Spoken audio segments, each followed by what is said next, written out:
I've decided to get my son's air mattress replaced with a new one to see if the frame I made for him will actually keep the sides of the new mattress from bulging.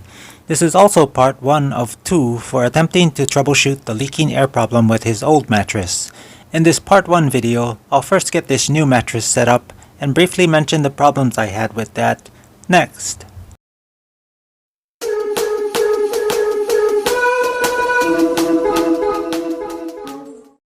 Now that I got the old mattress out of the way, I can do some cleaning before putting the new mattress in place.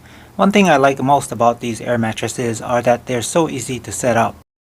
Now, all I have to do is put the new mattress on the floor, plug it in, and let it fill. I have to also keep an eye on how this new mattress aligns with the frame that was built around the old overexpanded mattress. Okay, so I have the mattress fully inflated and there is a slight problem. I guess the old mattress was so overexpanded that even when I made the frame to fit tight around it, it was still too large to fit tightly around the new mattress. There's a small gap on the short side, but there's a pretty large gap on the long side. I'm going to do some quick adjustment cutting to the frame and continue this video once I'm done. So, all the cutting took a couple of hours to do. I had to remove the legs and make them an inch shorter all around. This was because the inflation valve of the mattress was resting on the lower PVC and it looked like a problem waiting to happen. By shortening the legs, it moved the lower PVC away from the valve. This is the first time I'm inflating the new mattress within the frame, so I'll see if my measurements for adjusting the frame were correct. With the mattress fully inflated again, the fit is now perfect.